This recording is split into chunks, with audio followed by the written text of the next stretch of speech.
황동현의 시선집중 듣고 계시는 지금 시각 8시 12분 32초 지나고 있습니다. 우리 사회 청소년들 중에는 정규학교를 그만두고 또 다른 선택을 하기도 합니다. 하지만 학교를 그만두었다는 이유로 또래 집단에서 소외되거나 우리 사회가 불편한 시선을 보내기도 하는데요. 광주광역시 동구 학교 밖 청소년 지원센터에서는 내일이죠. 학교 밖 청소년들과 2박 3일 일정으로 서울대학교 투어를 떠난다고 하는데요. 학교 밖 청소년 지원센터 어떤 역할을 하는 곳인지, 그리고 학생들과 서울대학교 투어에 나선 이유를 동구 학교 밖 청소년 지원센터 이미경 센터 전화 연결해서 들어보도록 하겠습니다. 안녕하세요. 네, 안녕하세요. 예. 이미경입니다. 네, 반갑습니다.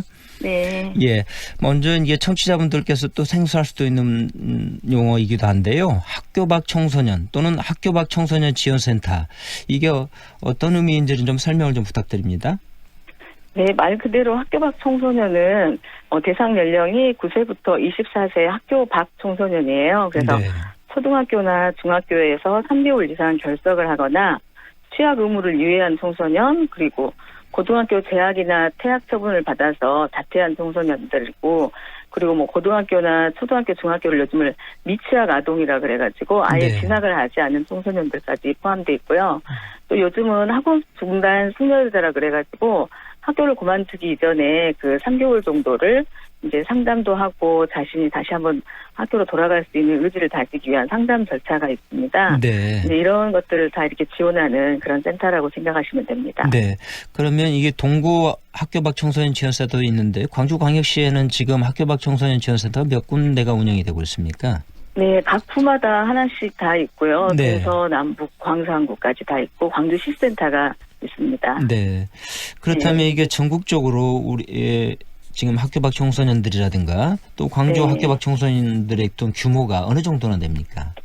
전국적으로 이렇게 보면 지금 37만여 명이 학년기에 학교를 그만두거나 미취학한 청소년으로 이렇게 집계가 되고 있는데요. 네. 광주만 해도 매년 1,500명 정도가 학교를 그만두고 지금 나오고 있는 실정인데요. 네. 예전에는 뭐 고등학생 시기에 많이 그만뒀다 하면 요즘은 점점 내려가서 중학교, 막 초등학교 시절부터 학교를 그만두는 아이들이 많이 생겨나고 있어서 네. 굉장히 심각한 것이 현실입니다. 네.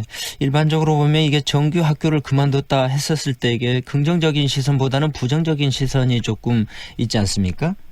네, 현장에서 그렇죠. 느끼시는 데 네. 어떻습니까? 근데 뭐 긍정적인 것보다는 제도권 학교를 그만뒀다는 것 자체만으로도 굉장히 부정적인 시선이 한 90% 이상 되는 걸로 생각이 돼요. 네네. 그래서 부모님들도 굉장히 불안해하고 뭐 가족 친지들한테도 학교를 내가 그만둔 거에 대해서 숨기기도 하고, 그래서 이해받지 못하는 아이들이 가정 안에서도 굉장히 적응하기 힘든 친구들이 많이 있습니다. 네.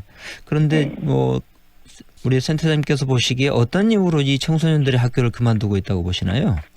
그래서 요즘은 뭐 그 학교에서 뭐 공부를 하기 싫어서 단순히 그만두는 걸로 이렇게 많은 사람들이 이해를 하기도 하고 하는데요. 네. 나름 또 빨리 내 인생을 좀 다르게 찾아보고자 하는 의미에서 그만둔 청소년도 많고요.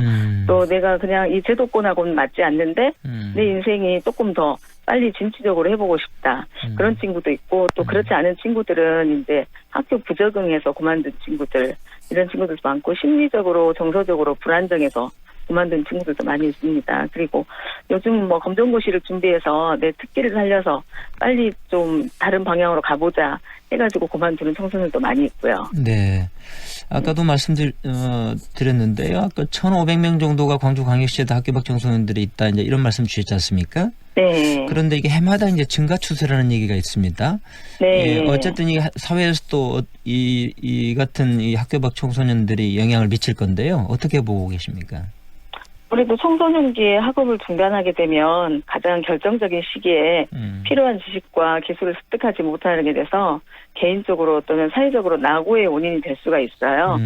그런데 이제 그 연구 결과를 보면 고졸 이하의 학력층이 대졸 이상에 비해서 근로소득이 적고 더 낮은 소득세를 내고 있다고 해요. 네네. 그렇다 보면 이제 아무래도 학업을 중단하는 것 자체가 굉장히 자기 그 사회적 경제적인 측면에서도 굉장히 부정적으로 작용을 하기 때문에 이게 많은 숫자가 되면 될수록 전체적인 뭐 국가적인 문제에서도 굉장히 문제가 심각하게 이루어지고 있죠. 네. 그래서 일단은 학교에 내가 다니고 있을 때는 그래도 고등학생이나 중학교 다닐 때 뭐 1,000만 원, 880만 원 정도의 교육비가 1인당 지원이 되는데요. 네네. 학교 밖 청소년한테 지원되는 예산은 1년에 한 46만 원 정도로 낮은 수준이에요.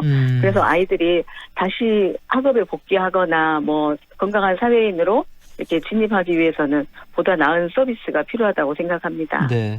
그렇다 그러면 이 학교 밖 청소년 센터를 비롯해서 학교 밖 청소년들을 위한 그 법적 네. 제도적 지원 상태가 어떤지 좀 궁금한데요.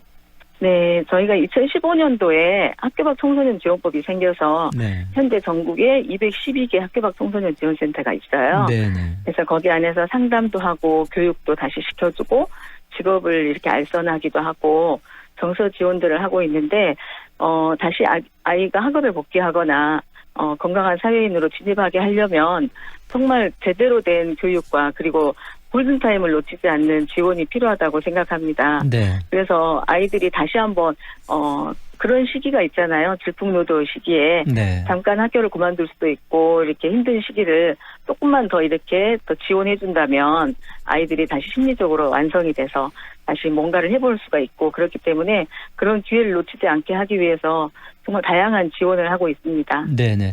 그런데 내일부터 이거 2박 3일 동안 동구 학교 밖 청소년 지원센터 서울대 투어를 나선다고요? 네. 프로그램이 어떻게 운영되는지 좀 소개를 좀 부탁합니다. 네, 저희 학교 밖 청소년들이 꿈찾기 프로젝트라 그래가지고 이제 하루는 서울대 홍병희 교수님하고 함께 강의도 듣고요. 네. 거기 홍병희 교수님 연구실 사람들하고 미니 운동회도 하고, 그다음에 저녁에는 또 조금은 특별한 사연을 가진 형 누나들, 서울대 형 누나들의 멘토링을 진행하고요. 네. 둘째 날은 저희 아이들을 위해서 후원을 해주시는 기업들을 탐방을 해요. 네. 그래서 직업의 세계를 저도 직접적으로 경험을 하고 또 꿈을 구체화시킬 수 있는 기회를 제공하고 있습니다. 네. 그리고 마지막 날은 놀이동산에서 마음껏 스트레스를 해소할 수 있는 프로그램으로 네. 짜여져 있습니다. 네. 그런데 이제 궁금한 게요. 이 학업을 네. 중단해서 검정고시를 준비하거나 네. 취업을 준비하는 학생들이 많다. 이제 이런 말씀 아까 있으셨잖아요. 네, 예. 그런데 굳이 이 대학교가 네. 서울대학교로 이 코스를 정한 게 이유가 특별한 게 있습니까? 네, 사실은 저희도 아이들한테 우리 서울대학교 투어 간다 하고 처음에 얘기했을 때 네. 서울대가 우리하고 무슨 상관이에요? 이렇게 말을 하더라고요. 네. 근데 사실 저희 서울대 자연과학부의 홍병희 교수님이라고 계시는데 네. 그분이 청소년 시기에 굉장히 조금 남다른 힘든 시기를 거치셨다고 해요. 그런데 이제 그때 어떤 선생님께서 절대 포기하지 않게 네. 도와주신 그런 인연이 있어서 저희 아이들한테 한번 기회를 주자 해서 대한민국 최고의 대학이어서 서울대를 선택한 건 아니고요. 네네. 그냥 그 교수님께서 그걸 제안하셔서 이제 시작된 거예요. 서울대가 꼭 아니어도 상관은 없는 학교였는데요. 네네네. 네. 그런데 이번 프로그램이 올해로 이제 5년 차로 제가 네. 이야기를 들었습니다. 이게 네. 처음 이 프로그램이 시행에 대한 배경이라고 할까요? 뭐 네. 예. 어떻습니까? 네, 처음에는 정말 그 홍병희 교수님하고 저희 맥주 청소년 사회교육원의 이강래 이사장님께서 홍진기 창조인상을 수상하셨어요. 그래서 그것이 인연이 돼가지고 우리 그 위기 청소년을 위해서 뭔가 도움을 주자 해서 시작이 되었고요. 네. 아이들이 처음에는 정말 상관없는 사람인 걸로 생각했는데 거기 안에서 대학이라는 것을 경험하게 되고 또 거기 안에서 이제 같이 만나는 형들과 누나들하고 같이 나만 힘들고 이런 세상이 아니고 저 형들도 저런 과정을 거쳤구나 이렇게 생각도 하게 되고요. 또 많은 사람들이 우리 아이들한테 관심을 가져주고 지지해주고 하고 있다는 것이 아이들한테는 큰 힘이 되고 있는 것 같아요. 네. 그래서 동기유발이 돼서 아이들이 정말 많이 변화가 되고 있는 것 같습니다. 학생들에게 용기도 북돋워주는 시간이고 네. 예, 도전정신이나 위로가 되는 시간이다. 이렇게 네, 해석이 되네요. 네. 예. 그렇다면 그동안에 있던 성과랄까 학생들의 변화랄까 뭐 이런 것들이 네. 조금 이게 감지되는 것들이 좀 있습니까?